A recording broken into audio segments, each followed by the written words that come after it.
assim, foram problemas de cabos e coisas assim. E agora também estamos a tentar fazer aqui acontecer a magia de passar uns slides que eu tinha preparado. Não vai acontecer? Pronto, se não acontecer, pronto.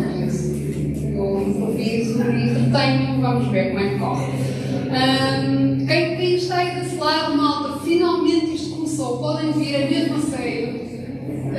Eu vou tentar acelerar um bocadinho, nós tínhamos preparado uma série de coisas engraçadas, vocês receberam uma senha, dinâmicas do grupo e não sei o que, olha, azar, não vai haver nada disso, porque mais vai ser aqui e portanto não vai acontecer pelo menos para agora. Portanto, quem estava assim muito tenso e já muito nervoso sobre as dinâmicas do grupo, pode respirar fundo, porque eu sei que havia muita malta que agradece e vamos já direto então ao assunto.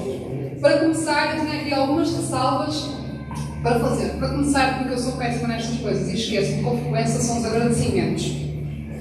Eu vou começar por agradecer ao Pedro Galego, que não está aqui ainda, já esteve aqui a tratar dos problemas técnicos do Meca Studio, mas depois quando ele estiver presente eu volto a agradecer, porque ele depois foi de facto um parceiro incansável na montagem deste evento. Vocês sabem que a gente tem envolvido várias pessoas do quarteirão nestas edições de reunião de comunidade e que todos têm participado com o que podem, às vezes eu tenho disponível, mas de facto Pedro foi mesmo incansável e moveu mundos e fundos do que tinha ao seu dispor para fazer isto acontecer da melhor maneira. Outras pessoas que temos que tenho que agradecer é de facto o board, o quadro da quarteirão criativo, nomeadamente, especialmente a Marina, que também era sempre desaparecida nestes momentos e nunca houve. Ai, está ali! Nada, acho que está aqui. Nunca estás. Especialmente à Marina, que é uma companheira, uma cúmplice incansável também nestas coisas, e à Cátia, que também há de cá chegar mais tarde. Um agradecimento também especial ao Fernando Santos. Nós estamos aqui, vocês sabem que todas as edições têm sido em sítios diferentes do quarteirão. Não tem sido muito fácil esta mobilidade, porque não há muitos espaços no quarteirão que consigam acolher um evento que, na verdade, até somos bastantes, e portanto não é fácil ter um espaço amplo para acolher.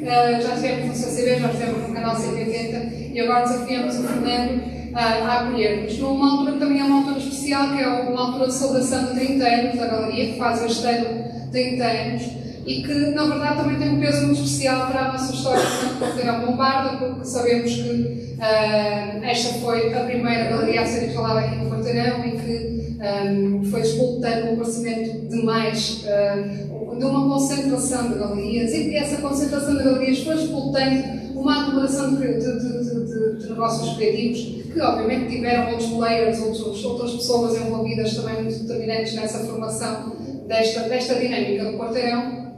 E, portanto, por isso também fazia todo sentido a gente desafiar o Fernando e o Fernando foi simpático o suficiente para nos providenciar todo este luxo. E à custa disso, e de falarmos neste espaço, queríamos fazer também outra ressalva, é que estamos numa galeria de arte, com obras de arte, atrás de vocês. Por favor, não se encostem, ok? Porque pode sairmos do bolso. Vai gostar. Tenham especial cuidado, este espaço é um espaço de facto especial, com peças especiais, pedíamos esse cuidado mesmo à entrada, pronto, não se encostarem, não estarem à vontade, claro, toda a gente sabe se está a estar, só estou aqui a relembrar. Outras ressalvas.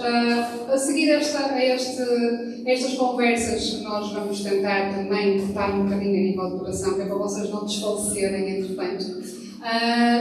Vamos depois ali um bocadinho para o lado, apanhar ar fresco e convidamos também, desafiamos ali os parceiros ali do Cantarinha para vocês devem ter uma senhazinha com um vinho bem gelado no final, é só ir ali ao balcão apresentar essa senha e vamos todos comer e beber um bocadinho para o lado, com a ressalva também de que não pode passar por das 10 porque pronto, os moradores depois podem ajustar-nos a brincadeira. Pronto.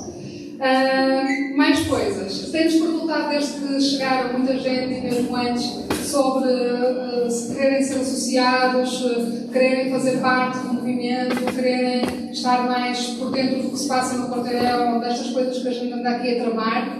é fácil, está à entrada um check-in que está a Inês, ou perguntam à Marina, a Virgínia também está aqui e sabe poder-vos guiar sobre quais serão as modalidades associadas e tudo mais. Não é uma obrigação que estejam associados para darem a parte destas coisas. Para nós é importante só por uma questão de representatividade. Okay? Nós estamos aqui a tentar fazer algumas coisas que implicam inclusivamente lidar com organismos públicos, com mecenas, com patrocinadores. E temos que ter métricas, e a métrica mais evidente é de facto o número de pessoas que demonstram o seu interesse, demonstram o seu apoio, e às vezes pode demonstrar o seu apoio sendo associado com a cota mais básica. Não é com isso que nós estamos a tentar financiar a associação, nós estamos a tentar financiar a associação de outras formas, com dinheiros públicos e privados, mas não contar exatamente com todo o tostão de cada um que possa dar, mas de facto tem esse significado para nós, e portanto, se vocês ainda então tiverem interesse, depois falam com a Marina, ou com a Virgínia, ou com a Inês ali à entrada. E uma ressalva, que às vezes já aconteceu de perguntar, é que nós, a dado momento, não tarda nada, vamos passar para inglês, e a apresentação e os painéis de discussão vão ser em inglês, apesar de alguns dos oradores serem portugueses. Porque é que isto acontece? É porque nós somos, neste momento, anfitriões de duas colegas estrangeiras da Sérvia, a Luna e a Mila, que estão ali e que não estão a perceber nada, e eu estou a frente da terceira, e que por causa, e que no fundo é a visita delas que está a disputar todo este evento, e por isso, para quem se questionar porque é que está a acontecer em inglês, é só por esse motivo, senão faríamos isto em português, obviamente, temos muito gosto em fazer as coisas na nossa língua.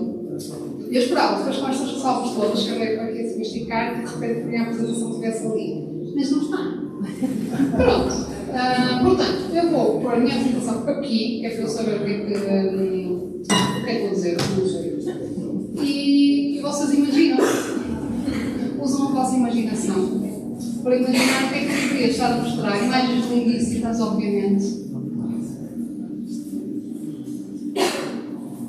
Então, imaginem uma imagem parecida com esta, que é o cartaz. E o cartaz mexe, diz Brave New World, e há uma placa da rua Miguel Bombarda, assim meio estilhaçada. E há quem pergunte, o que é que se passa? O pessoal quer partir disto tudo, não é? O que é que está aqui a passar? Parece uma placa meio explodida, pronto. Também era um bocadinho para ser provocador, de facto, e para vocês verem assim com um sentimento meio de o que é que se passa aqui, o que é que eles querem fazer aqui, com a placa, com a lua, não sei o quê. Mas na verdade, essa placa assim meio explodida, não é explodida, é meio expandida, e no fundo está a abrir Era verdade, eu tinha uma apresentação, não é nada especial agora, bom, isto já mexe. Ai, não é este computador, é aquele? Pois é isso, pronto. Então podes passar para a frente? Passa para a frente. Mais uma. Não. Bom.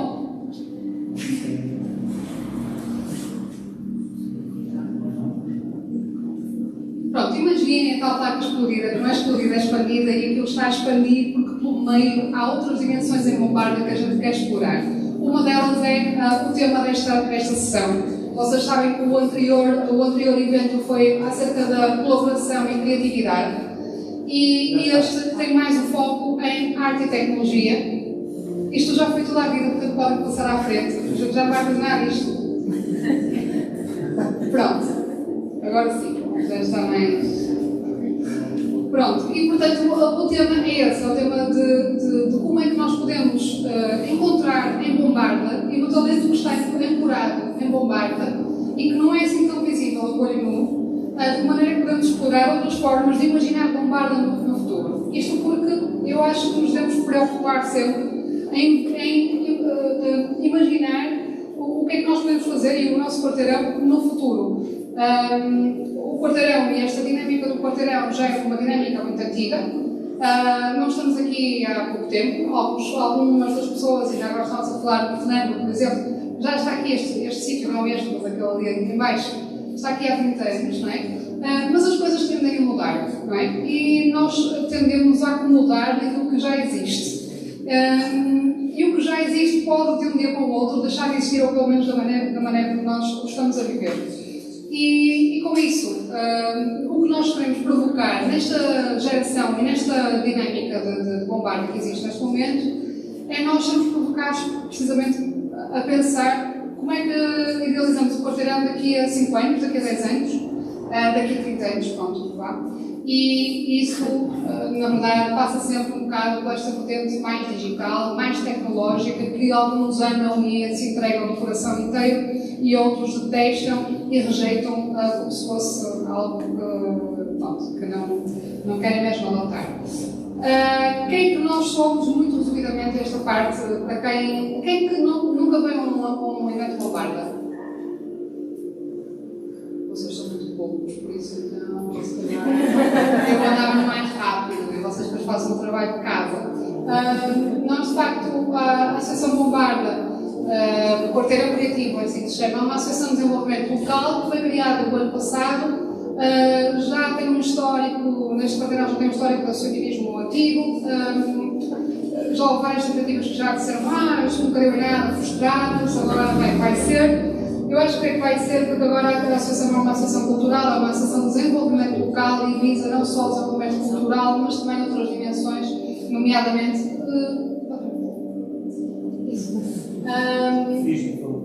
Mais o que vocês falam. Pronto. E sendo que então a nossa missão é coordenar as ações da atividade local, receber de vocês quais são os inputs dentro destas esferas, da esfera social, urbanística, económica, cultural, ambiental. Isto já funciona? Já. Uau! Estou a uma hora, mas vai lá. Pronto. E assumimos então que a bombarda é mais do que a cena cultural. Inclusivamente temos adotado um bocadinho até tenho um ponteiro. A cena do quarteirão criativo em vez de cultural, depois podemos falar sobre isso quando vamos a as cervejas.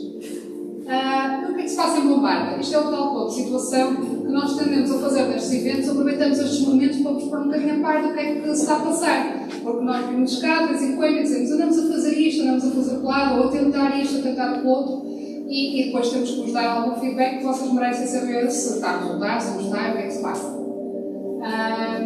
Então, o que se passa é que desde 2022 que abrimos a associação, formalizou-se, portanto, éramos um grupo informal de várias pessoas que já tinham por hábito desenvolver iniciativas que promovessem bombarda e, entretanto, foi oficializada uma associação de desenvolvimento local.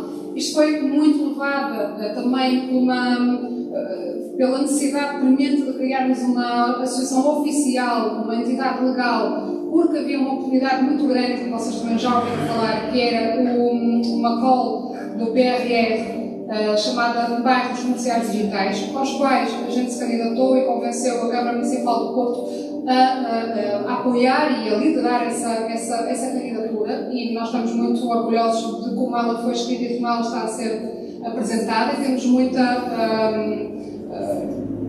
crença que ela vai ser aprovada. Os resultados já devem ter saído. Está aqui um elemento, a Susana faz parte da RDI, a Rede de Inovação, que também vocês já ouviram falar e nos ajudou e que fez parte da equipa que escreveu esta candidatura. Desde então a gente criou uma marca, fez uma marca registada, temos um site, as coisas vão andando com os recursos que nós temos, isto já não é o número de associados que nós temos, já é maior, mas eu não tive tempo de atualizar. Se vocês forem ao site também já podem consultar, para além do Bombarda Digital e outros projetos é que nós nos candidatamos e temos em curso. Alguns já ganhamos, outros estão à espera de resposta, outros já perdemos, tudo na vida, não é? Este é o calendário que vos apresentamos no início da conversa, coisas que tencionávamos fazer e que fizemos, e um calendário assim, geral para o ano 2023. O que aconteceu é que isto é assim tudo muito bonito e muito limpo. O que aconteceu foi isto. Bom, de facto, vocês veem aqui uma data de vistos, fizemos uma data de coisas, nomeadamente eventos que nos tínhamos comprometido em fazer, nomeadamente candidaturas que tínhamos comprometido em submeter. Mas o que acontece, mais uma vez, então, sei lá, tivemos a resposta de que falhamos a candidatura do criatório, vamos melhorá-la e alterá-la de forma a poder submeter a ideia-chave, a ideia-chave é boa, e vamos tentar submetê-la noutra candidatura ou numa próxima edição deste programa. Temos aqui os eventos que foram feitos. O Bombarda Digital era suposto sair, está sempre a atrasar, agora supostamente sai em julho, mas sinceramente já ninguém acredita nisso e acho que vai passar para setembro. Nós estamos aqui no dia 13, não era dia 12, no dia 13 neste evento, e aconteceram mais coisas, nomeadamente novas perspectivas de parcerias, novas reuniões que vão aparecer no próximo ano e que nos vamos fazendo chegar através de uma newsletter regular, quem se quiser inscrever nessa newsletter. O próximo evento já podemos, porque às vezes também comunicamos um bocadinho em cima do joelho, não levem a mal, nós somos uma equipa muito pequena, fazemos o que podemos.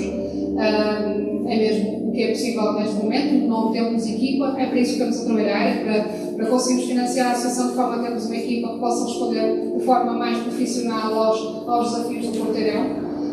Mas para já, o próximo evento, para além deste, será no dia 4 de julho, deve começar a horas, porque vai ter menos tecnologia. E vai ser o Museu Nacional de São dos Reis, e isto é um local também que nos deixa muito contentes por podermos usufruir de levar-vos todos lá neste contexto de reunião assim, de comunidade. Temos aqui também a Ana em representação do museu, que já não é a primeira vez também que se junta a nós, e que na verdade a nossa ligação da Associação Quarteirão Criativo com o museu não é assim tão colocada só num evento de comunidade, mas na verdade estamos a trabalhar em ideias para aproximar estas duas entidades e para usufruir dos circuitos que cada um, como levar os circuitos Bombarda mais ao museu e o museu mais a Bombarda. Nós estamos aqui a trabalhar, não podemos falar muito sobre isso, porque a coisa ainda não está finalizada, estamos em negociação, estamos a encontrar financiamento para termos um programa com um corpo assim, sólido para vos apresentar, mas foi uma das novidades recentes que também não podíamos. Pode ser que no próximo evento a gente já possa poder partilhar mais algumas coisas. Outra coisa que alguns de vocês também, e bem, devem estar a questionar é: andamos sempre a pôr a fazer ideias nos post-its, é post-its para todo lado. Vocês já viram, hoje não há post-its. Mas há sempre post-its e vocês andam sempre a pôr ideias nos post-its. Nós tivemos até agora numa fase muito de divergência. A gente queria mesmo receber de toda a gente a maior parte dos inputs em várias áreas. Nomeadamente, lá está, na área do ambiente, na área da social, da comunidade, do desenvolvimento de comunidade local, do urbanismo, da mobilidade, da circulação do quarteirão, etc. De uma possibilidade de um design comum por aí fora. A ideia agora é pararmos nos post-its, pelo menos de escrever mais coisas em post-its e reagrupar as ideias e começar a formular as soluções. Pronto, porque a gente põe assim uma ideia assim solta no post-it e é bonito, mas depois é preciso concretizar, não é? E agora está a chegar a fase em que a gente vai ter que começar a concretizar ideias mais executíveis. Daí que já não seja producente nestes eventos a gente andar a brincar os post-its, a pôr muitas ideias no papel. Essa parte já passou, quem pôs, quem não pôs, olha. Agora vai ter que trabalhar nas ideias dos outros. E então vamos afunilar um bocadinho mais e vamos tentar trabalhar em cima das ideias que foram criadas em grupos de trabalho mais pequenos. Com isto eu quero dizer, desafio-vos na próxima comunicação que nós fizermos alargada, respondam-nos quem quiser participar em algum dos grupos. Vai haver vários grupos, nomeadamente, ou em julho vai haver um sobre comunidade e outro sobre turismo, em agosto um sobre ambiente e outro sobre circulação e mobilidade, e em setembro sobre design comum e comunicação coletiva. Isto também são coisas que nos vão ajudar a alimentar de conteúdo e de intento as candidaturas que nós fizemos e que, se nós agora ganharmos, vamos ter que alavancar também com ideias próprias do quarteirão. As bases estão lá, mas depois o miudinho está na inteligência coletiva que temos aqui. Pronto. É porque também tinha que ser. Deixa eu ver onde é que eu ia. Pronto. Pronto. Vocês respondem de volta com a vossa intenção em participar em algum dos grupos em específico. Nós também vamos endereçar convites muito específicos também a algumas pessoas que temos. Esta pessoa tem mesmo de participar desta discussão sobre este tema, portanto, espero que também que podem vir a ser desencaminhados. Por último, também no evento dos Açores Veis, vamos conhecer o que será um conselho consultivo da associação. Vocês sabem que o core da associação é constituído por pessoas de várias áreas, de várias ruas, de várias atividades profissionais dentro do quarteirão e das ruas do quarteirão.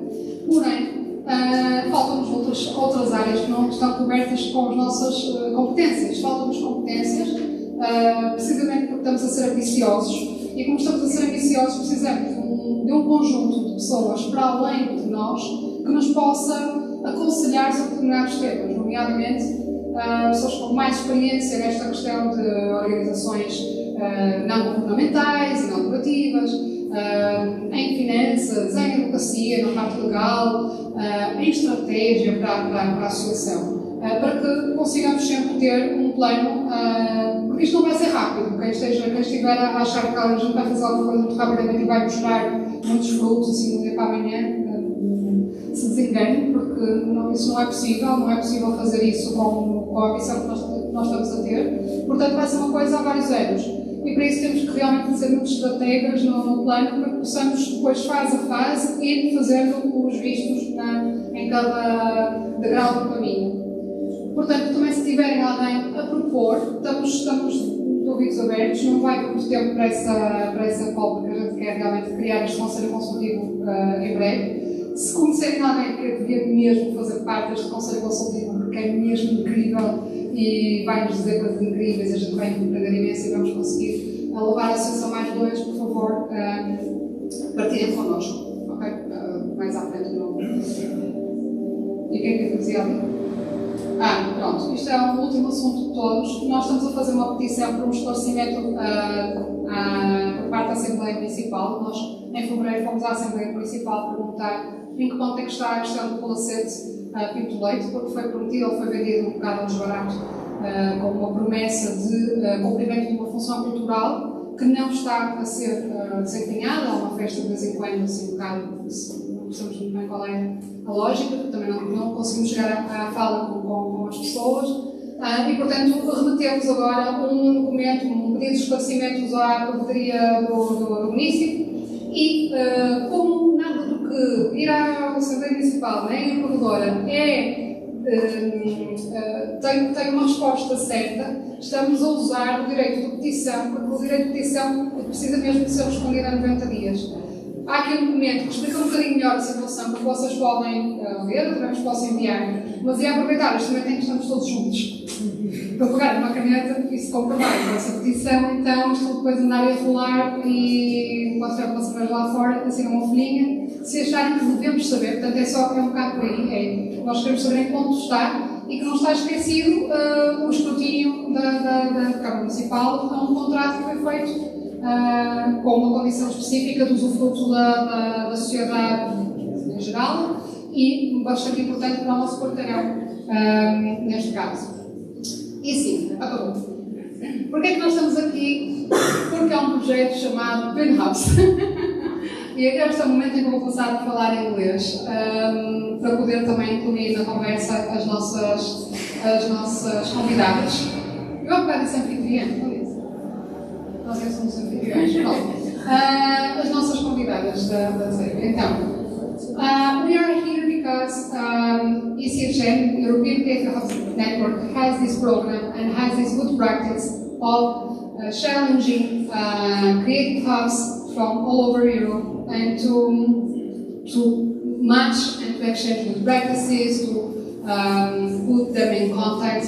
And this is a mobility program, basically. It exists in other sectors, in other industries. But what this does is it challenges us to choose another country in the European Union, create a hub in that country, and we will travel there to learn from them and to understand what they are doing. And of course, that choice is already like very intentional, so about what we want to do there.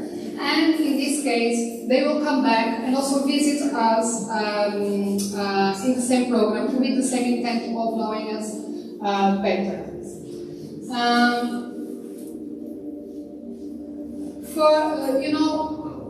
How many of you know Crew Creative Hub? Because just a few people. Okay, how? No, a lot of people. I'm confused. Some people. So, because I forgot also to present myself, my name is Tania Almeida Santos, and I'm the founder and director of Crew Creative Hub. That is one business in Bombarda. We are in Rua do Rosário, and Creative Hub means in practice that we have that is a place for confluence of the creative community, part of a creative community of Porto. We have a co-working space. We have, I don't know if I have slides of it. Yeah, I have. We have a co-working space. We have a shop that represents more than 50 brands. Virginia is here. Virginia Frasse is the manager of that shop. We have some studios for the use of our creative community, photography studio, audio recording studio for podcasts, etc. And actually, our main asset is our community, because we have a community of more than 200 people that come and go and renovate themselves. This community is the one that challenged us to go further and not be just a place to work or just a place to sell artwork or other items, but also challenge us to be there for the community and try to understand what is the most needed things for them to prosper. So in that concern, we organize a lot of events. We are now, after pandemics, coming back to these dynamics. Some of them are really tiny and we just do it in our small premises. Some of them are quite bigger, and this is like a picture, this and this. This is Indie Workers Conference Bootcamp that we organized in 2019, for example. This is part of Utopia conference that we organized for ECHEC last year. And actually with these events and these dynamics, we want that the creative community meet and learn from each other and start new projects and actually influence their social surroundings with their creativity and with their purpose, let's say. And this is not page. This is the point when I invite Milan Hobenzik and Luna Jovic. Yeah. Can you come here, please? Just give them a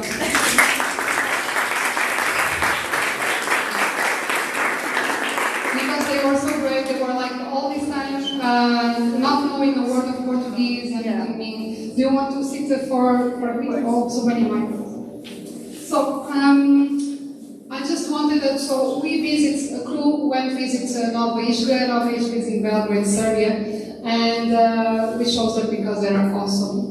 You need to also go through their website. But I will now give my word to them for them to explain what is Nova Ischgl and what you do there, and what you are feeling about coming to Porto and know us as well. First of all, thank you all for coming, and it's a really pleasure to be here. Actually, Nova Ischgl is pretty much the same as Crew. We opened like 10 years ago as Crew also, because we felt like it was time to just build some community in like a creative district. So our main goal is where we actually registered as Nova Ischgl Incubator, which is pretty much the best definition that we can make for that, because we just want to make some place that is like co-working, but also a place where people can meet each other, communicate, and maybe share some ideas about all of that work that they have. So actually, the first location that we have opened was pretty much oriented on freelancers, and that is the same for all these years. So, thank you. So, this is our main goal for these 10 years. We grew, and now we have like 2 more locations, but the first one has left on that goal for all of these years. The pandemic was really tough for, I don't know, every one of us, but now we're just getting back to the roots, and we're just trying to build and make and renovate our community so we can just be like we were used to be.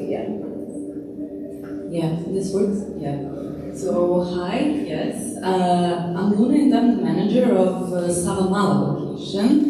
That is pretty much the same as Crew, because it is in the neighborhood district that used to be more, but still trying to be a district where like people, culture and arts are combined. And yeah, so when Savamala location was like on purpose made to be like the meeting point of all creatives to work and exchange ideas. I don't know if we have like a picture, but this is like something that looked like, because we had in our co-working, in the center of it, we had like a design area where creatives, like we had 3D printer, we had like all the materials, equipment, so people can just like come to work and maybe like make something or work together on something.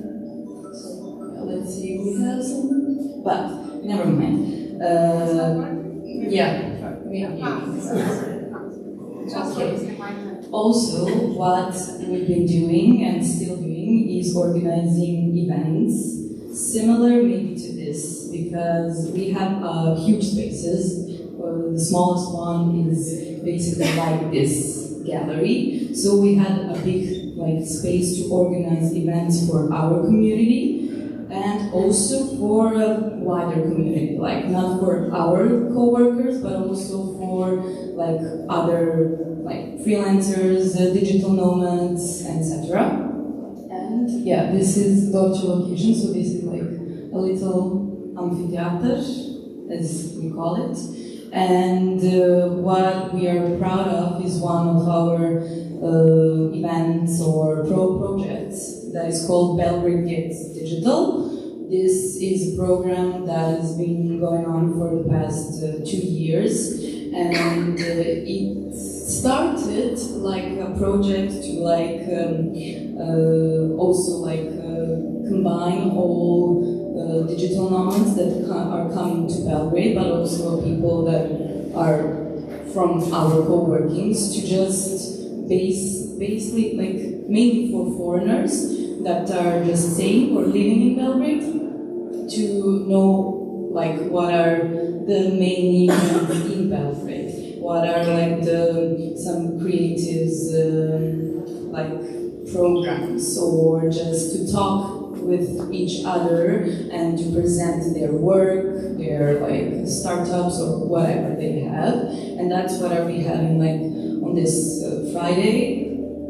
If you look our website or whatever, you can like see. But this is like the type that we call meet the community, because we want to show to our community that, and our community to meet like people between them, to see what they do, what they do, what they are working on, and just like to keep it all the time, like doing something, I don't know, just to like keep it going, as we like to say. So yes, this is like basically what Nova Iskra is. We also have Nova Iskra co-working, but we also have Nova Iskra Studio and Nova Iskra Creative Hub.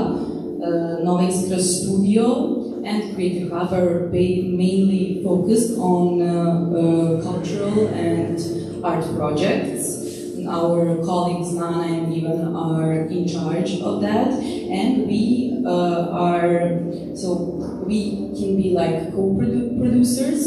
We can usually we are combined with other organizations that can be from a private sector. We also work with NGO and sometimes with public sector. But those that side of Nova Iskra is a little bit. We organize projects and programs inside our spaces, but they are not always started from our side. We always to be partners or just to give place to someone to organize something if they want. So yeah, maybe I can stop now if you can say some other Yes, I don't say something that's talking too much. No, you are going very well, and I just want to add because it's really interesting when someone from outside visits. I actually had some pictures of Nova Iskra from my lens, but I decided not to bring it because you already had the selection of them, and some of them were with different time frames, old pictures and what is now. I think your evolution, Nova Iskra evolution, was really interesting. Throughout these 10 years, you became from one location to 3 locations in the city, very different locations to address different needs from different communities that sometimes happen to be in different parts of the city. The communities get different from place to place. And I always thought that were so inspirational, not just because they have amazing design in place that is we're dying for. You can check on our Instagram because we made some really nice pictures of your place. We went in Belgrade, me and Miguel, 1 month ago. But also we chose Nova Iskra because of this educational side. The programs that Luna and Mila are talking about are programs that are based on education and non-formal education and day-to-day life education. So this is what I think these creative hubs are very important in the neighborhoods and in the cities, is that because they are confluence places that attract like magnets a lot of people, different mindsets, different backgrounds, etc. It's normally a place for experimentation and for trying out new ideas and new methods of doing things.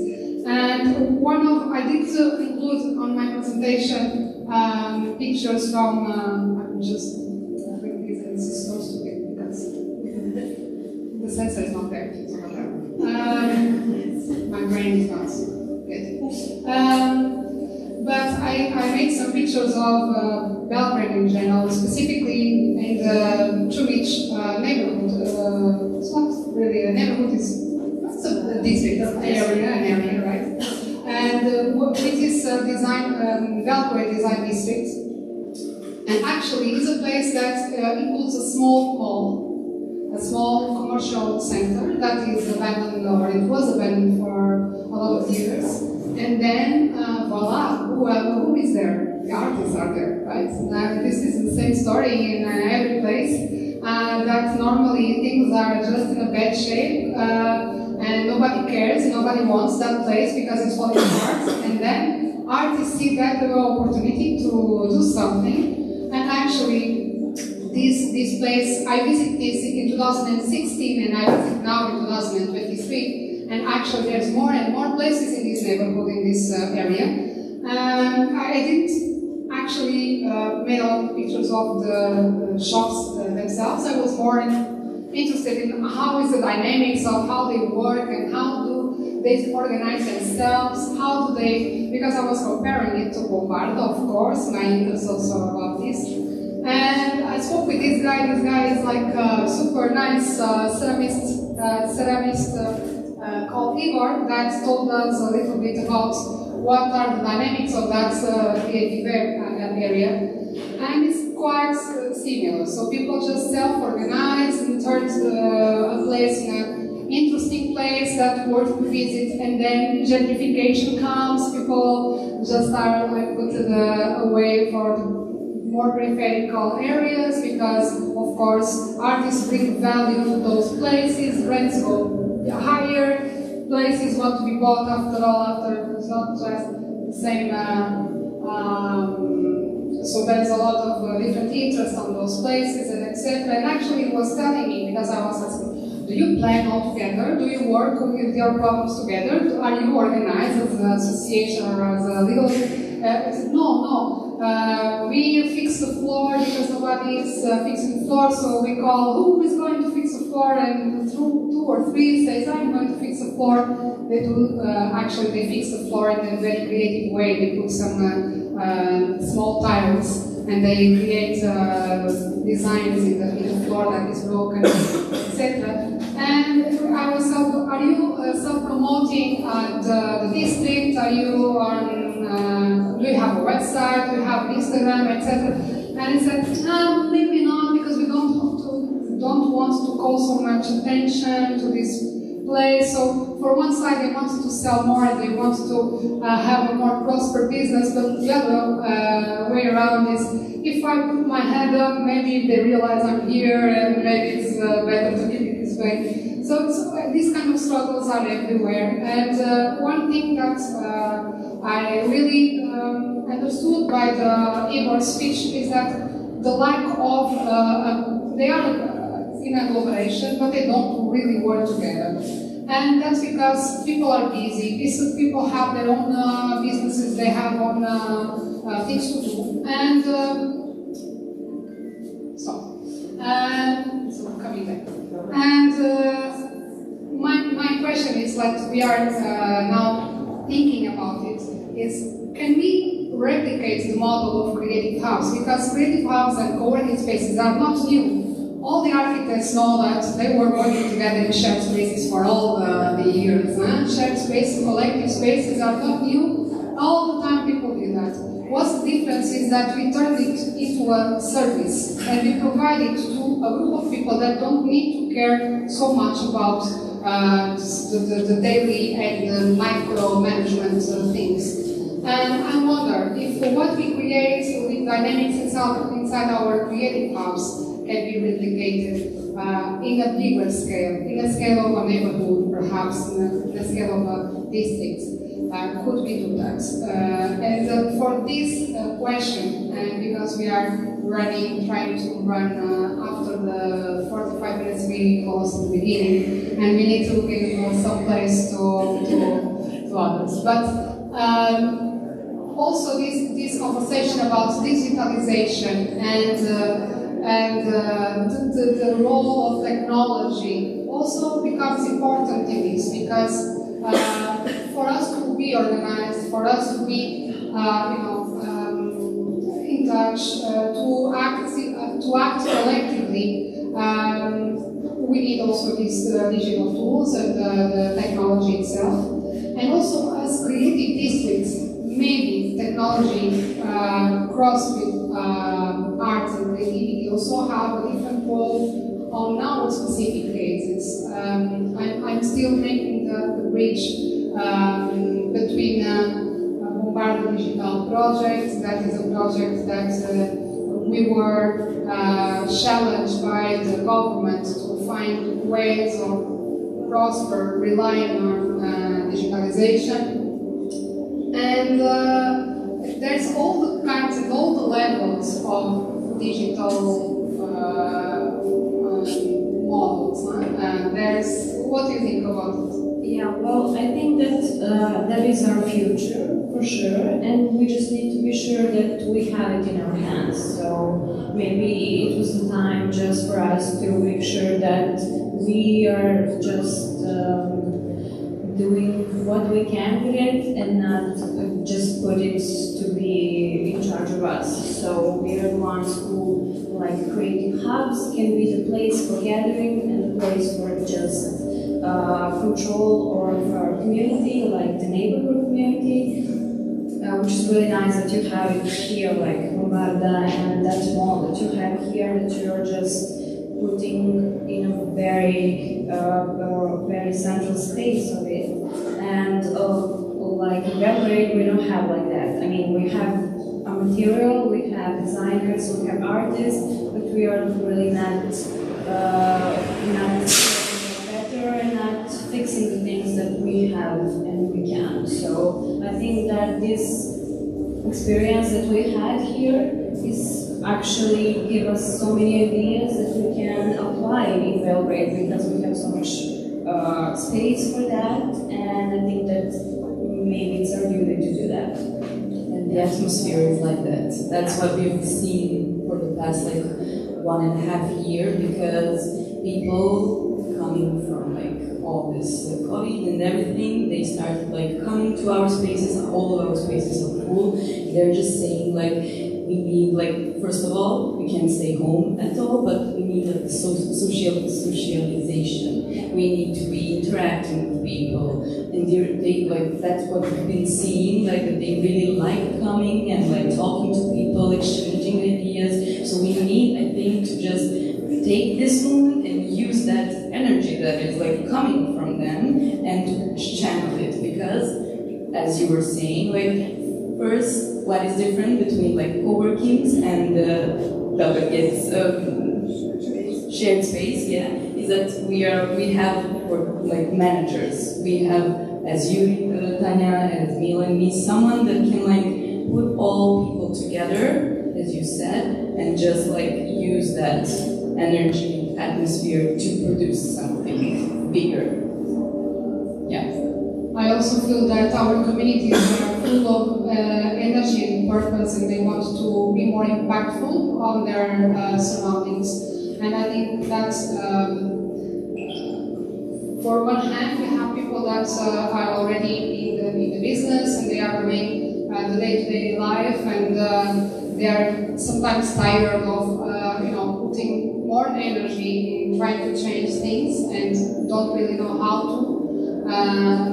But in the other way, we also have like fresh blood in some of these spaces that just want to contribute with some value, with some ideas, with some volunteer work, and etc., to make part of something that is bigger, and not only in a term of the like volunteer or non-profit. There's some business models for some of the things that we can create in the neighborhood. And that can be also something interesting to explore in the next years. By the way, between Crew and Nova Istra now we are exploring how to collaborate, and especially with Nana and Ivan. Nana is the founder of. It was one of the girls that was in the slides. One of the founders of Nova Istra, and Ivan is also a project manager of these educational programs, and we are exploring how to, in the end, how we can provide the opportunity for some creatives to reskill or upskill in some technology fields with some technology tools, in order to them to know enough a little bit of all the tools they have to have this opportunity of choosing when and if they want to use it in some projects. We know now this is a kind of an overwhelming era that we are like completely bombarded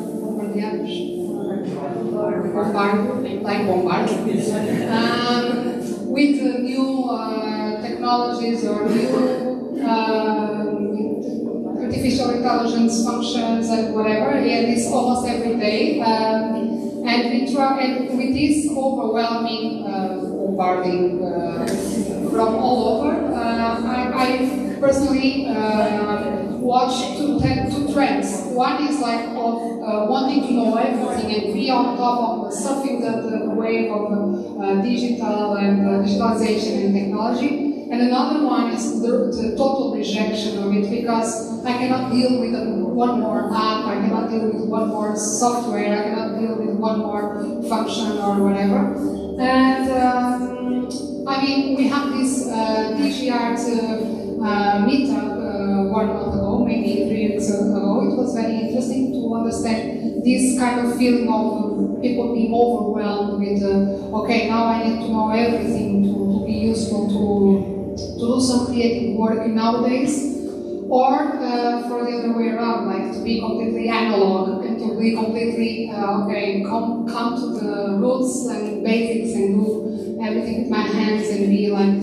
So I feel that what is missing also, and what we as Creative House can also be part of this process is to concentrate, conglomerate in one place or in several places in your case.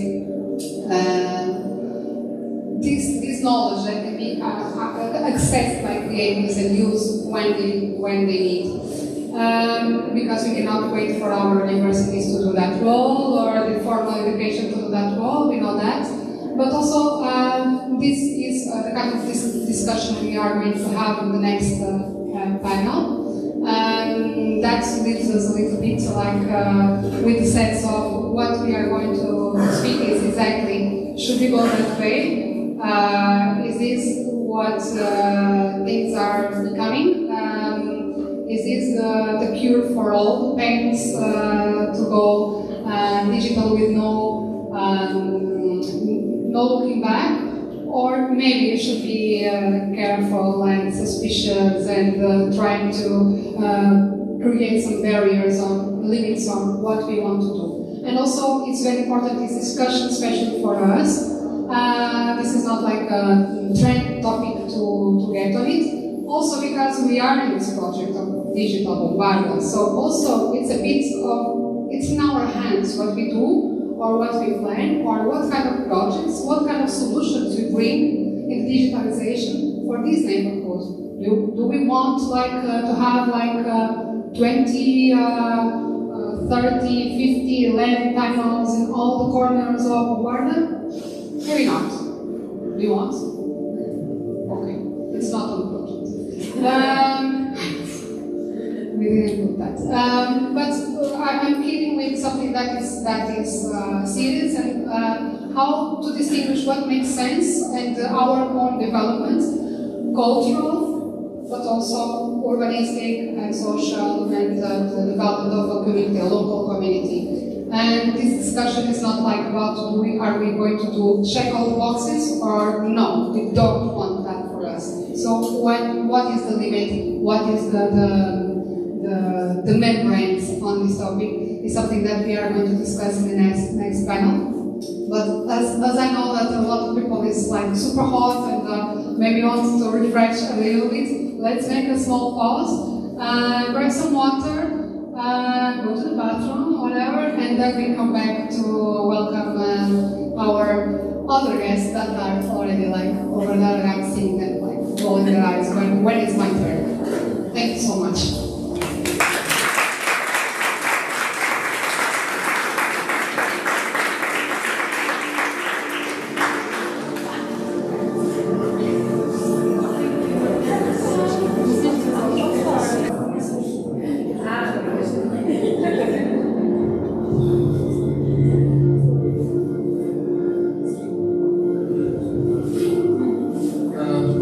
Olá, António, Irena, Miguel, quando quiserem juntar-se a nós, eu vou fazer uma pequena apresentação. Vamos ver alguns exemplos, algumas coisas, falar um bocadinho de algumas coisas um bocadinho fora do exemplo do que é considerado tecnologia ao serviço de uma cidade, onde o objetivo é mais despertar a curiosidade, a vossa, a do bairro, e um bocadinho também a vossa, enquanto pessoas que representam coisas diferentes, abordagens diferentes à forma como a tecnologia pode influenciar a vossa vida em vários motivos. O António tem uma carreira académica exemplar ao longo de muitos anos, tirou uma tese de doutoramento sobre a forma, focada na forma como o immersive media consegue afetar a sociedade em questões questões sociais mais marginalizadas, por exemplo. Ele pode falar um bocadinho disso quando o tema surgir. A Irena tem uma abordagem à tecnologia muito particular, em que não é digital, focada na criação digital, na criação virtual. A Irena é uma designer de produto que usa a tecnologia como uma ferramenta para empoderar comunidades, para fazer projetos ecológicos, e no fundo é uma perspectiva diferente. Nós pensamos esta coisa de tecnologia sempre focada na ideia de o mundo virtual, o AI, a realidade virtual. Se calhar a tecnologia não é só isso. O que nós chamamos de tecnologia há 50 anos atrás não é o que nós chamamos hoje. Por isso acho que é um contributo essencial aqui falar um bocadinho também desse lado. O Miguel é um artista digital exemplar que tem vindo a desenvolver ao longo da carreira métodos para brincar com todas estas ferramentas à medida que ele consegue. Portanto, é o nosso representante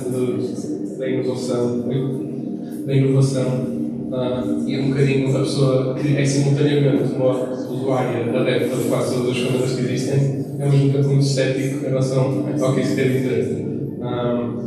Pronto. Eu gostava de vos deixar falar um bocadinho, mas eu vou direcionar algumas perguntas para cada um de vocês. Vou alternar algumas frases que tenho aqui com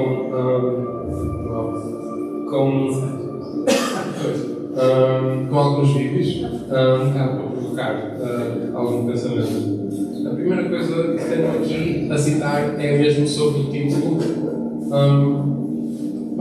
Podes diminuir o contraste um bocadinho para se lerem as letras. O título deste evento foi uma provocação por si só. Não sei se vocês querem dizer.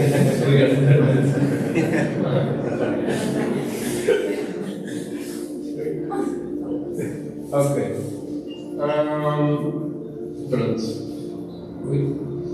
O título em si só foi uma provocação. Para quem conhece o livro do Aldous Huxley, na verdade, o nome do evento é inspirado num livro que fala da tecnologia não como uma coisa boa, mas sim como uma fonte de inovação, mas também de coisas más. O nome em si do livro é focado, vem deste pequeno excerto de um play de Shakespeare, em que uma pessoa que viveu toda a vida numa ilha chega à cidade e vê, uau, que espetáculo, que lindo que o mundo é.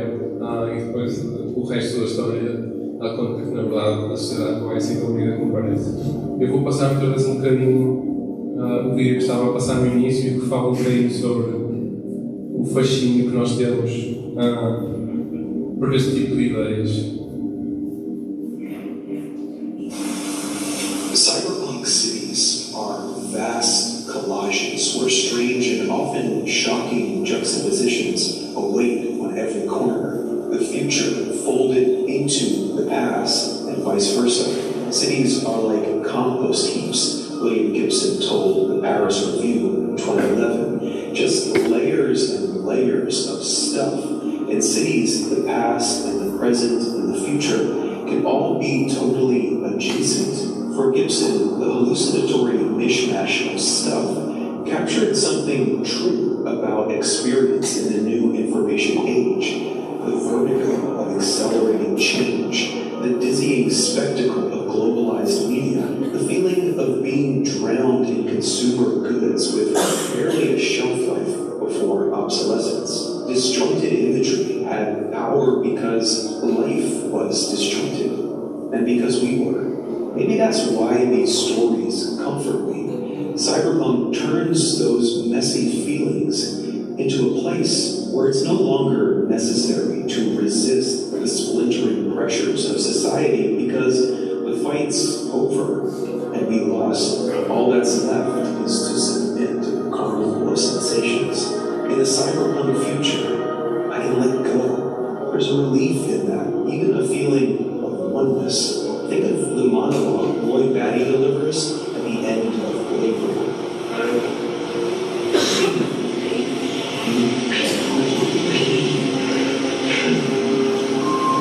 Attack ships on fire off the shore of Orion. I watched seas glitter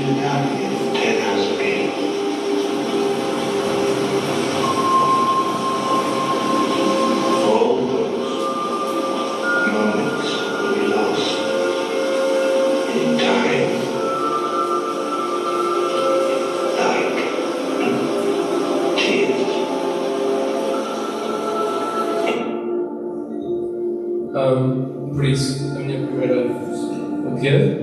Oh, yeah, sorry, there's an English audience among us, so I'll be switching to English. I'm sorry about that. My first question is, based on the theme, is how can we debunk this idea?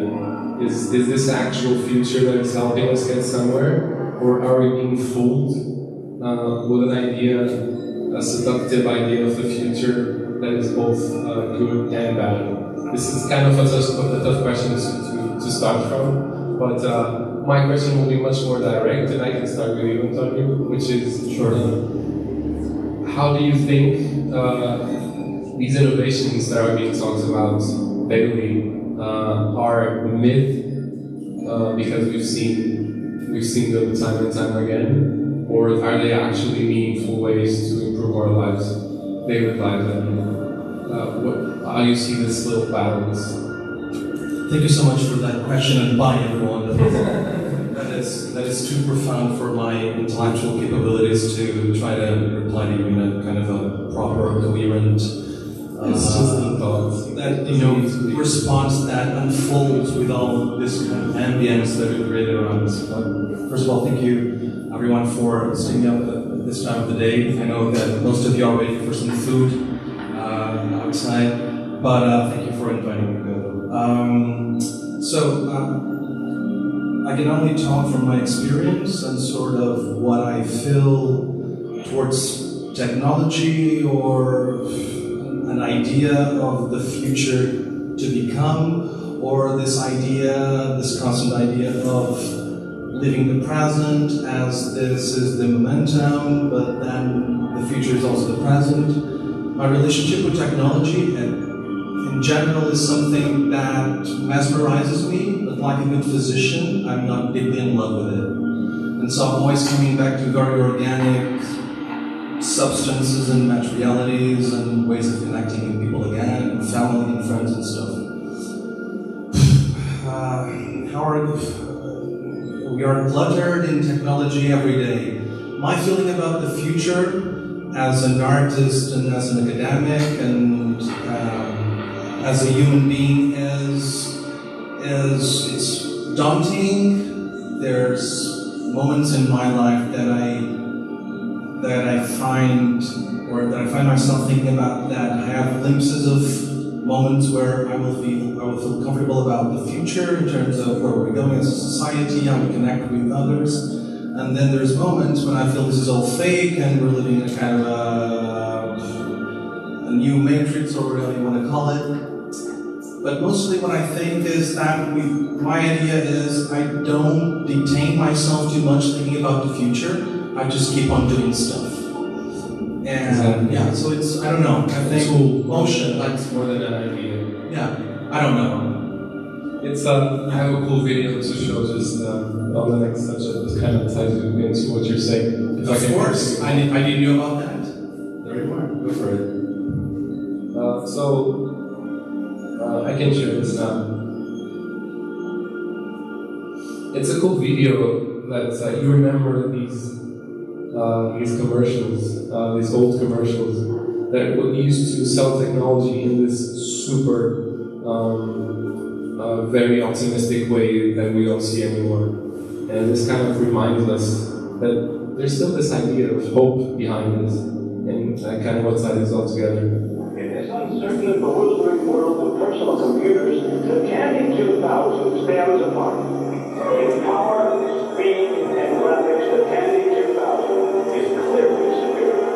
For service, support, and software, Tandy is clearly superior. Available exclusively at Radio Shack Computer Center. Compare. You too will immediately recognize Tandy technology, service, and support are clearly superior. Yeah, how superior will that be now? Okay, let's connect again. I hope I don't receive any messages. Okay, so this ties into a question that I have, which is, it has firstly been a tool before being a tool of creativity. This will kind of tie into you, which is this idea of it being reasonably. Shadows the power of it.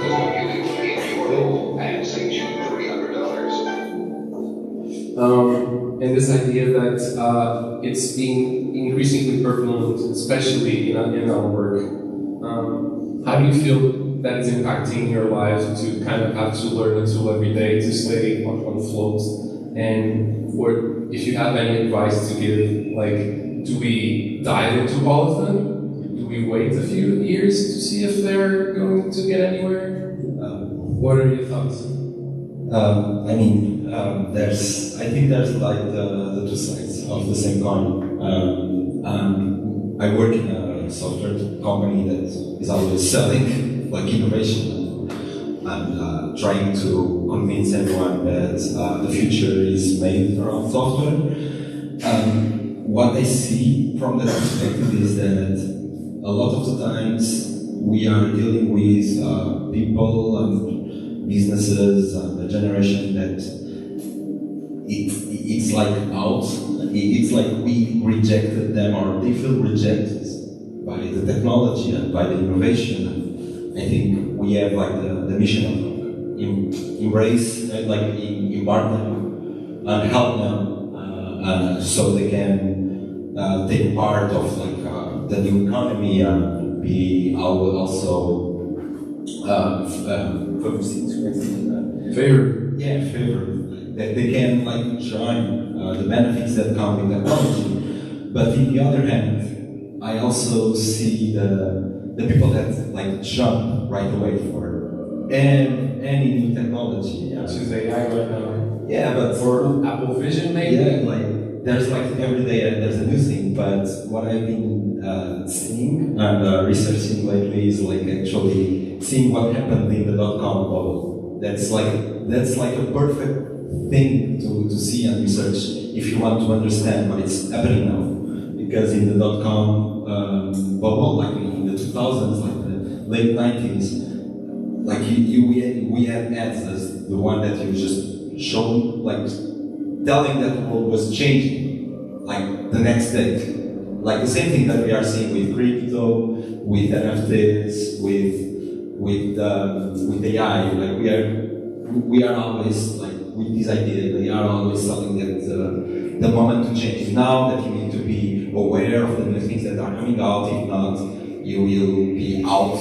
Like you will not survive on this world of new technologies. And I think there's a balance, because what happened on the bubble, and I've been like learning, is that people were thinking that they will start to like the e-commerce was starting, that they were thinking that that new business model was like would work. So you would have like companies selling everything online, and like technology takes time and experiments, and AI and these technologies, like they are evolving very fast. But people are just starting to understand what it is, and they will just start to understand what they can do useful for the society later on. So I think in the work, what it happens is like you have like the two worlds, and I think we kind of need to balance between them. I would say that something really prevalent is education, which is the Eve work is being changed for us to be able to keep up with it. Not only you that are super curious, which is the idea of reskilling and upskilling, which I think ties into the next thing. So I would pick up on that, and well, this is the okay.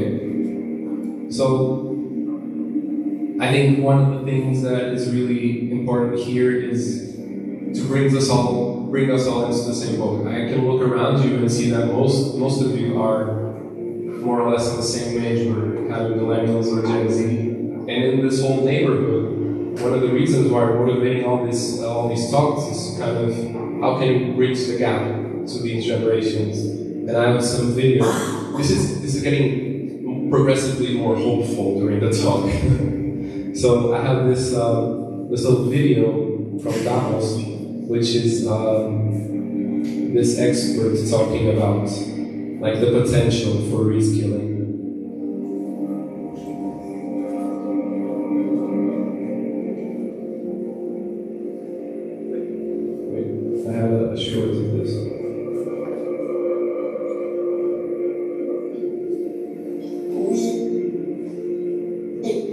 we know now that more than 1 billion jobs are likely to be radically transformed by technology by the year 2030. The World Economic Forum's Future of Jobs report estimates that more than half of the global workforce might need reskilling or upskilling to remain productive in their current role. At the same time, of course, new technologies are creating millions of new jobs, and for these jobs, the right skills remain in a critically short supply, so there's a supply problem too. We know now that... This is looping. About education, I think Irena has been doing some amazing work in various communities for a long time. Since, at least I know since Guimarães, we've been doing this of trying to bring these design thinking tools, which are basically using tools in the end, and tools are technology as well. And so this need to bring education and equality to a larger population, I think is fundamental, and I think you're one of the best around to do it. So I'm going to have a few images that you sent me, and if you can talk about a few experiences like the one you had in Mozambique recently, and the precious plastics, where you're trying to foment also sustainable thought into not only this type of technology. So. Okay, hello. So when Pedro invited me to come for this technology talk, I was like, well, I don't have anything to do with technology. Even if I studied product design, where of course you need a computer, you need some tools, and but my work nowadays is really based on doing stuff analog, and you still have something to touch, to feel. It's not just a digital world. And well, like I started with a project in Guimarães linked to tourism, linking tourism to design and really based on local experience and local stories, and created like a signage project. And so this was the very start back in 2011-12 when I came to Portugal. And taking the bridge, like as a product designer, you produce stuff, and if you produce stuff to sell, you also create objects which maybe end up in the garbage. So I was really questioning myself, what do we do in the end of the product? Like what will happen, or what happened even before we got it? Like how much waste was actually created before one product reached to one person, it's going to be sold. And so I started working with natural materials like cork, locally produced. I have a cork label called Como, trying to don't mix material which afterwards cannot recycle. And if you work with materials, try also to implement recycled materials in new products. And that was the gap when I started working with precious plastic. And basically, we won't save the world with starting recycling, because the recycling is so little that it makes such a big impact. So we have to start to rethink, to reduce, and maybe also repair and change the way we have our lifestyle. So if everybody buys a new iPhone every month, or you need millions of plastic just by going shopping. So there's so many things which people could change on a daily basis. But of course, many rules and laws has to change that industry will reduce waste. And precious plastic is a good example for education. Maybe it doesn't have like the biggest impact in the amount of plastic recycled, but if you take care about education, there's a little bit of hope that the future kids in the world maybe have a different way of living their life. And precious plastic, I don't know, you heard about precious plastic? Yes.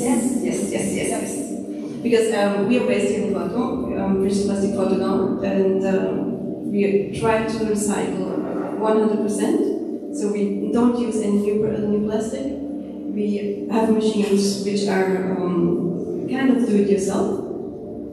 So we built them, we resell them, and we use them for workshops, for educational services, and also to bring them, or not use them just here, we work together with partners, institutions, and as Pedro already mentioned, the very recent project I was involved was in Mozambique, which is like a tiny island, and people, they don't use plastic, they just get from the ocean all the plastic, so they don't have the need of having so much products around them. And it's so far out, so of course it's a European funding project, so you have collaborators who actually help them to get the machines and start recycling. But they're like a little tiny community, and it's connected to the precious plastic community worldwide. So of course you can, with technology, be connected with the rest of the world. So maybe they could produce one object which can be sold on this online platform, and you here in Porto or everyone else actually could help them to get rid of the waste and make products out of it and sell them, or at least use it all over the place. So I've been doing this workshop and setting up the precious plastic workshop in Mozambique, and they're super active. Like, we have this WhatsApp group together, again, back to technology, it makes possible that we communicate from one part of the other. I can just refer, precious plastics is it's an open source project, so this is also a different way to think about this. You see all these little plastic cups and you think, what does this have to do with technology and changing the city? Actually a lot, because this started in Netherlands, so this is a world-based project with communities all around the planet.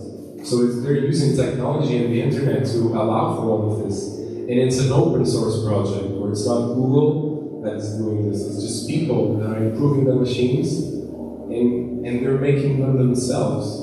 So they're creating technology with their own hands, and then creating like culture and products and changing and creating new jobs from that. So the open source part, I think, is amazing as well. Yeah. No, because now we have this, like very beginning, the guy from the Netherlands, Dave Hawkins, he started with a final table. So he made the technology, or like the technical drawings of those machines, instead of, I keep this idea for myself, I will just do it the other way around. I will create an open platform, which everybody could have access, download the technical plans, and actually start doing it. So also on this community platform, you have like plans on how to recycle, what's the best way you can share. I did this product, I share with you the way how I built it. You can sell your stuff there, you can buy parts of the machines. So it's this way of sharing and creating together. Because if you think, one person won't change the world, but if you create these communities and share information, we can make it more impact together. And I think this is how it's starting to pick up on maybe ideas that we can pick up specifically in Bombardo, right? This is an example of not super high-tech stuff, but it is a way to build a community, and from that to build new stuff. So if we can find these types of communities, or we can base them here, this would be a way that would not be just AR-based stickers or, like metaverse things, NFT things. I'm not saying that it's not useful, but this kind of real-world examples, I think a neighborhood such as this, creating this kind of, I would say, dynamics between people based on technology, but not necessarily geared toward the high-tech sci-fi look, I think would be amazing. But there is also the sci-fi look. There is also that thing, and those tools are actually empowering in a way. So I will show a quick video, and I will continue on this topic of education and give it to António, which has been researching this thoroughly and is, I would say, one of the best doing this. So it is a little video that you could think, this is Apple Vision, but it's not. It's actually another thing, which is connection. This is fun. It gives our compels us to seek out others who feel the same way.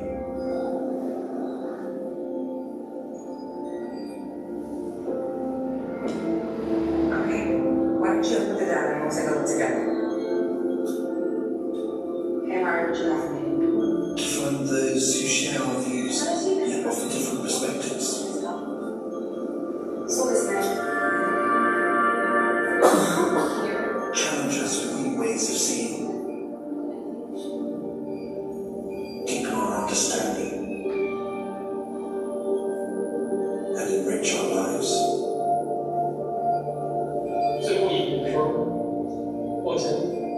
Great things happen when we commit to something bigger than ourselves. Take a closer look at it. place this here, this here leader okay? This sense of collaboration and feelings of connection it brings excites us. Hey, just in time. We're going to move it slightly, okay? What's your worst take? We have 2 planes right now on the same trajectory.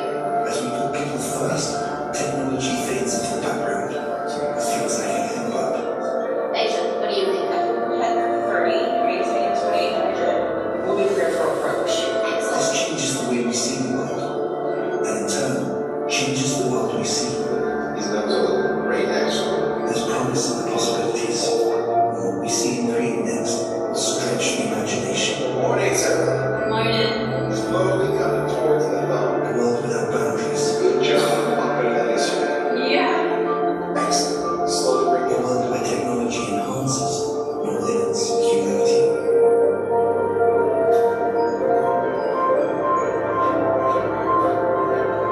With people front, center, and in the spotlight. The future is near. And here, can be anywhere. Introducing Microsoft Flash.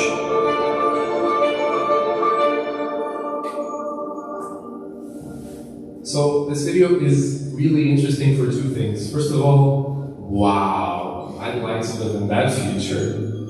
And also, wow, I think I saw that 2 days ago on the Apple presentation. And thirdly, wow, Microsoft closed the HoloLens project. So there's hope here. You can see that. It's obvious from the video. But there's also failures. And António has been writing these ways for a long time and seeing where this can actually impact people's lives. If you can talk about a few of your projects, like the Quarta Parede, if you want to, which I think has some positive aspects to it and actually uses this actual hope instead of only the hype. Yeah, sure. Let me give you a little bit of context so that you kind of understand where I come from and where I hope to go in the future. So, my kind of research is mostly arts-based research or practice-based research, so it's a kind of a combination at the intersection of emergent technologies, social impact, artistic studies, creative thinking, whatever you want to call it. So it's a big mesh of stuff, actually. And so I started, my background is not in technology, so I started doing a bachelor's in international relations. I did absolutely nothing with that. It's nice for small talk and dinner parties. So I went into acting. So I had a lab as an actor. I struggled a lot. I needed money. I continued to study. I did a master's in theater criticism, combining performing arts with cultural communication. And then I ended up bumping into digital media, and I did a PhD, mostly in immersive media, with a specific focus in VR creativity. And back then, this was like 2014, and this was the moment of the resurgence of new high-end VR technologies after the VR winter in the 90s when it wasn't optimized enough.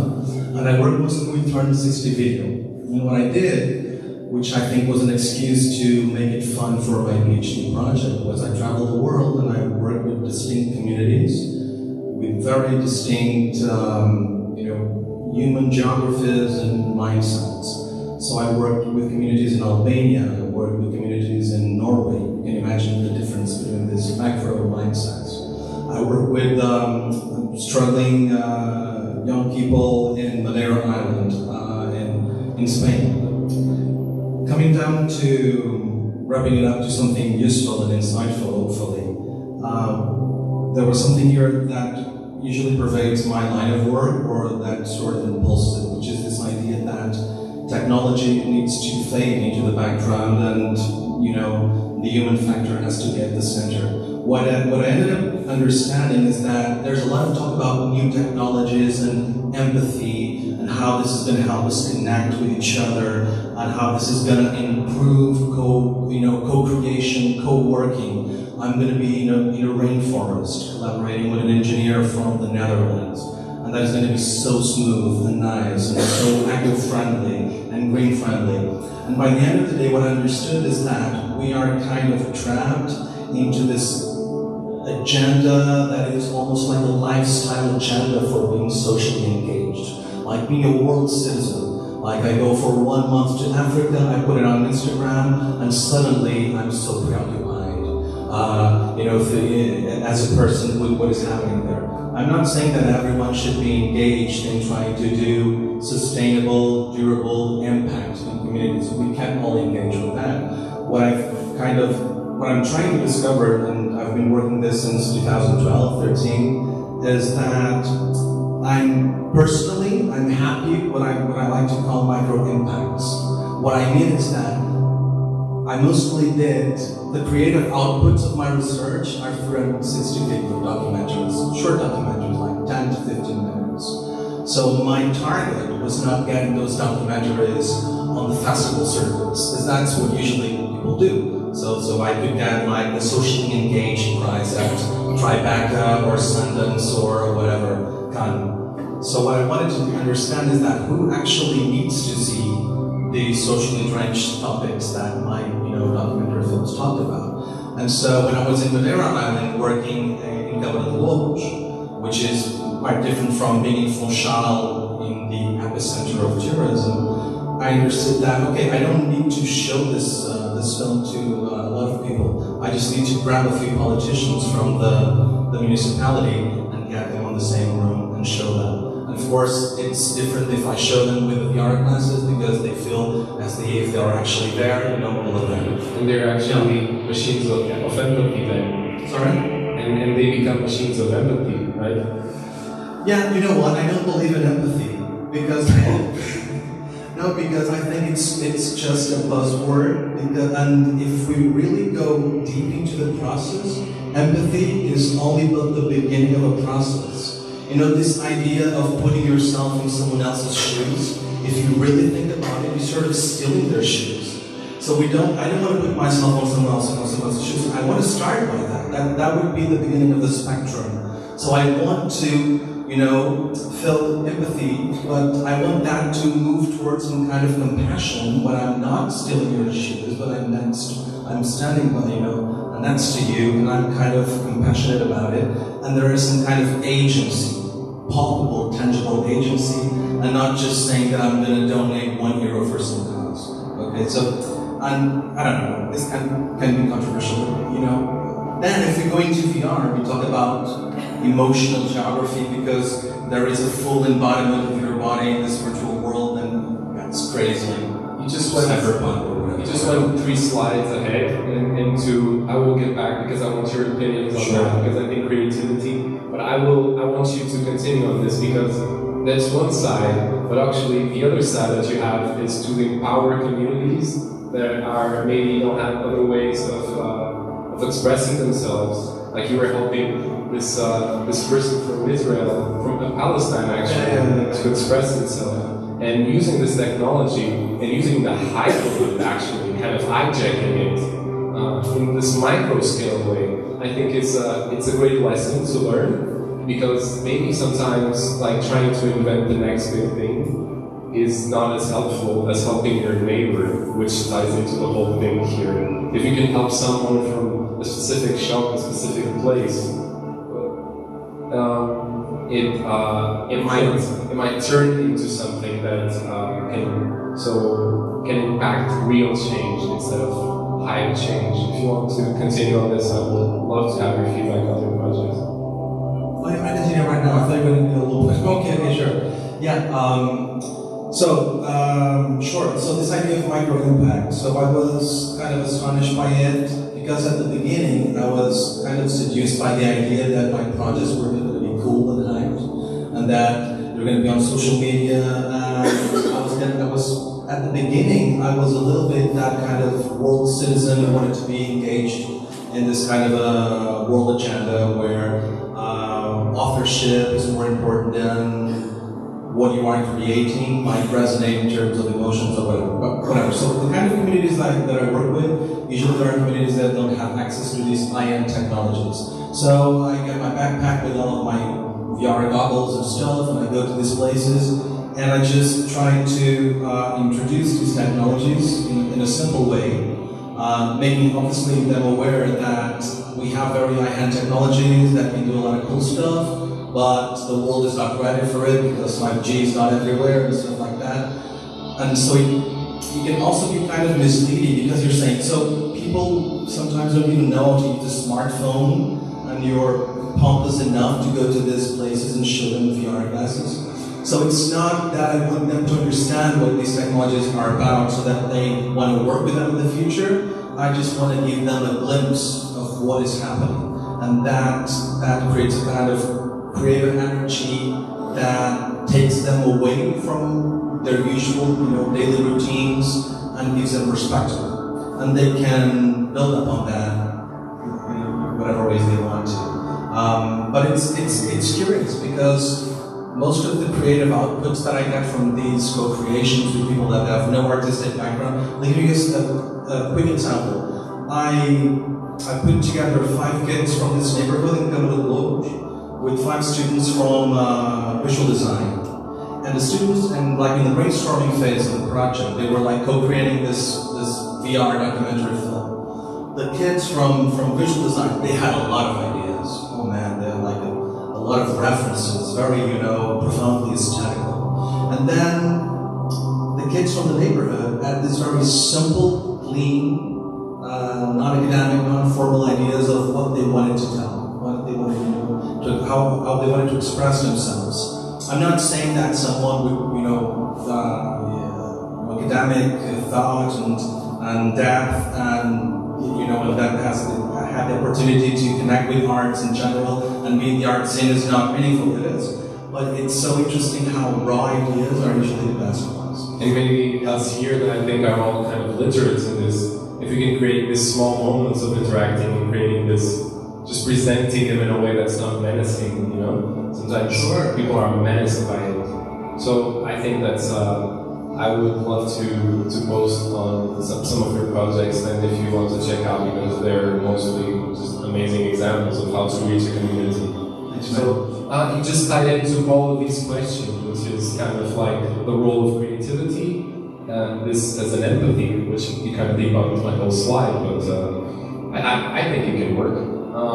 And kind of this ties into the role in community building, which is kind of the purpose we are trying to, one of the purposes we are trying to use this association for, is to build community, and how can tech help on that. So wrapping this up, I would like to have your Irena and Miguel's opinions on basically these 3 things, which is how can creativity and empathy, which I think you both use in your work, actually bring change, and how have you seen that, how have you done it, and how, if you have any ideas, cool ideas that you think worked, if you can share them. So we can start with Irena. Let me think of it. We start about the creativity. When we do the workshops, for example, with Visual Plastic was done, we was trying to not just make the same object like a standard mold for producing something. We try to ask people actually, is there something you need in your community, in your space, in your neighborhood, that actually you can create out of waste? So all this co-creation process, I think, is really important, that you make meaningful objects which then could be used for a long time, instead of making another merchandising bullshit or something which you just produce in the way of producing. And you have some beautiful looking projects. All right. That are mostly all. We can do this switch, like what you just saw before. It's like this purple green is a plastic rag from the laboratories. Either in Zinich and also another one in Aveiro. So we start collaborating with somebody who's producing waste which actually cannot be recycled. So all the laboratory waste has to be pulled straight to normal trash, will be burned or will be on landfills ever since. So this project is about people, students, taking care about. We will gather this plastic, we will bring it, we help together, and then we create a product which can go back in the university. I'm recently working on a research project, an investigation, which is called Prima. So this plastic is a starting point, and I've been recycling plastic since many years, but now it's starting, okay, it's just one material. Why not go over to ceramics, paper, or any other material to kind of see what is the possibility, like how we look into waste and how we can rethink waste and make it as a resource. And well, you see a lot of pictures behind it. Maybe you have some questions. What I would say is I think I would leave it to Miguel a bit, just for him to get an opportunity to wrap up as well. And then if you have time for any questions, I would love to hear them. Obviously, this went a bit too far than we would hope, but let's hope we still have some time. If you have something, we would love to hear your thoughts. Yeah. So, your last. I will try to wrap up with some thoughts. We talked about like so many things on this conversation. But when you invited me for this, I actually started to think about very practical things. Yes. Of how technology can help communities or neighborhoods. I think technology is just part of one thing, because what it strikes me is that, and there's like multiple papers talking about how society and how a lot of places are losing the sense of community, like neighborhoods, like kind of lose like the ways that they engage with themselves. Like we have in the small villages where you have people just joining together and doing stuff. Like that's like community. So we kind of like need to relearn and re-educate to live again as a community. And we are seeing a lot of projects like that, like the co-living projects and cities that are preparing themselves to enhance their communities, and I think we can do that.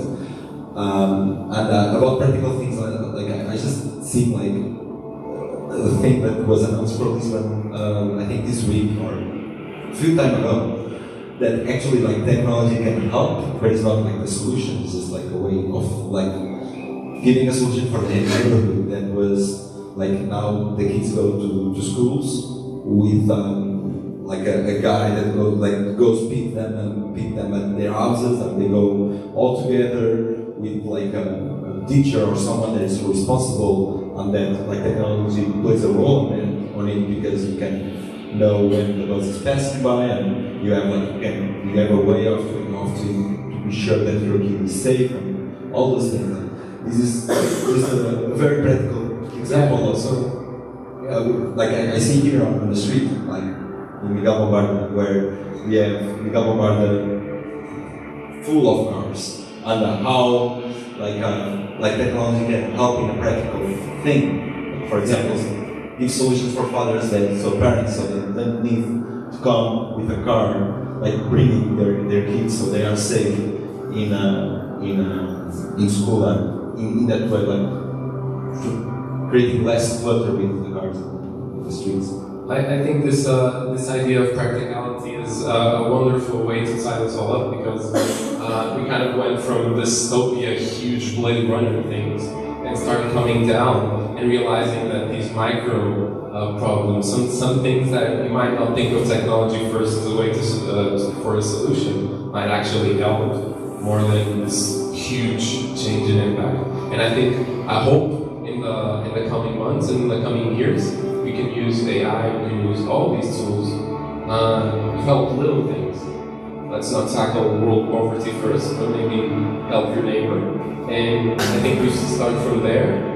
I think it's a more logical step and a more sustainable step than to just target these huge things head on. So, yeah, this is my challenge to you, which is to think how all these ideas can tie into this simpler things. Like this was your idea of helping parents. It's basically paramount to a lot of parents. So, what other ideas would be there that could be helped by these things that we are shown every day? So, I think with that, I'll kind of wrap up. And thank you all so much for sticking into the end. And I hope you liked it. I would love to see if anyone has any questions. I would ask you to basically just be informal and talk to us about it, since we have kind of like time restraints. So just feel free to come, and we'll be a bit out, and just let's just talk about it. So thank you so much, and thank you for the invitation, for your amazing contribution.